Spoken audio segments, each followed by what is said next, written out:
ladies and gentlemen, and welcome to the world of V-Gaming Junkie News. I hope you're having a good Halloween. You won't find any draws here, nothing but pure gaming-related meatiness. It's all about the electronic good stuff as we dive deep into all that's new in the various interactive virtual worlds. We start out our news week with one controversial statement made by one Alex Hutchinson. Alex believes that streamers should be buying licenses for the games they record and stream from the developers and publishers of said games. Google, for their part, isn't exactly backing him up on that statement. I'm probably a bit biased based on the subject, but there's one massive factor that Alex didn't take into account here. Apart from the simple fact that the streamer still buys the game unless they got it through shadier means, it's free advertisement. Most game developers understand that big-time streamers playing their games attracts a ton of audience to them, which almost always results in big gains, at least if the game is genuinely fun to play. Indie games like Five Nights at Freddy's and Undertale wouldn't have a fraction of the amount of financial success they now enjoy if it wasn't for that kind of free publicity. Nintendo even recently ditched their Creator Club and stopped copyright flagging Let's Play videos on YouTube. If you ask me, the publicity that streamers bring to these games that don't cost the developers a single cent is more than enough to make it mutually beneficial, but some people just can't help but demand more from life, I guess.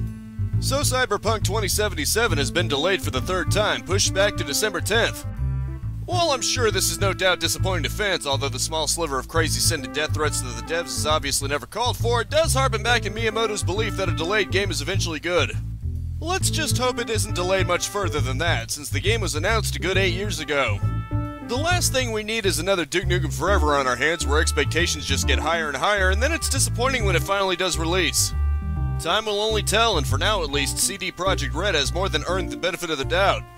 Having played through The Witcher 3 very recently, I can vouch for the quality of their writing. Let's hope this game is no exception to that glowing reputation.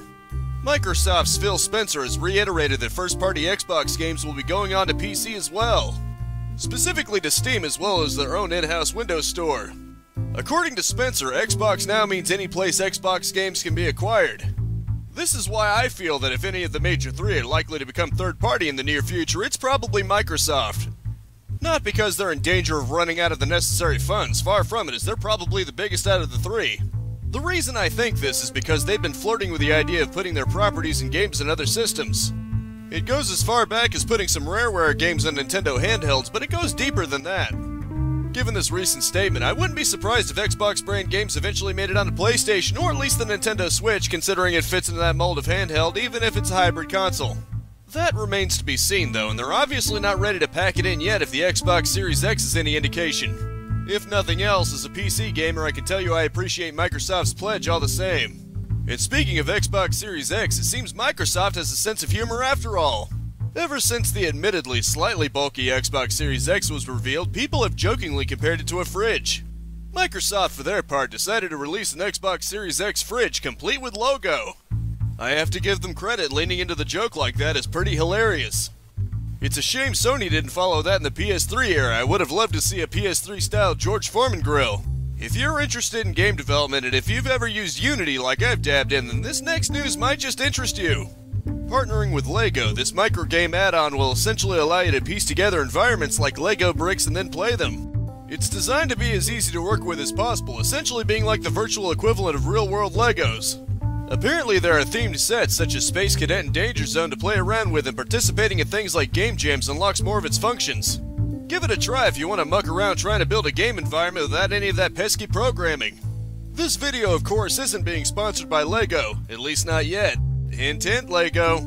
Now for something a little more thematic to the holiday, Dying Light to have DLC that allows you to play as Bill from Left 4 Dead.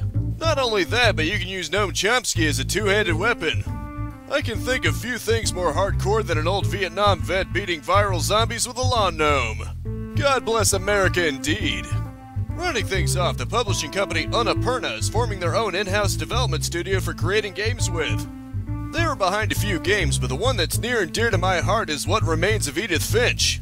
While it can be mostly described as a walking sim with a mild touch of puzzles involved, it had some stellar writing and presentation that complemented the light gameplay quite well. As always, it's time to round this out with some Games Radar release dates. The first game released for November is The Wizard and the Slug for PC on the 2nd. The third sees Feria for the PS4.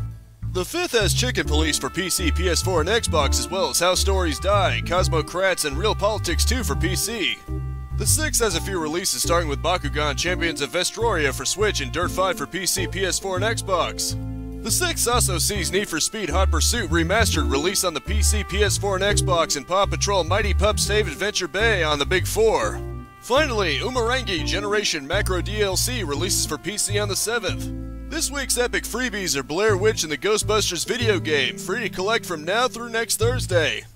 And once again, that is it for this week's news. I hope you enjoyed and were well informed.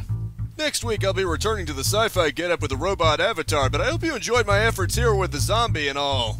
This ink-possessed Metroid head may not seem like the biggest thing, but it's something at least, and I plan to make some improvements over time to the main sci-fi studio as well.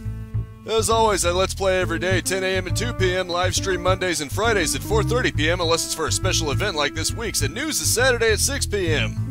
That's all Eastern Standard Time, of course.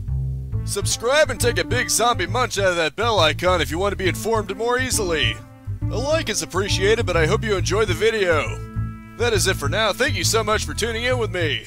Spread this video around like juicy brains. And I'll see you next time. Now go out there and capitalize on life. Peace out, have a good one, and have a happy Halloween.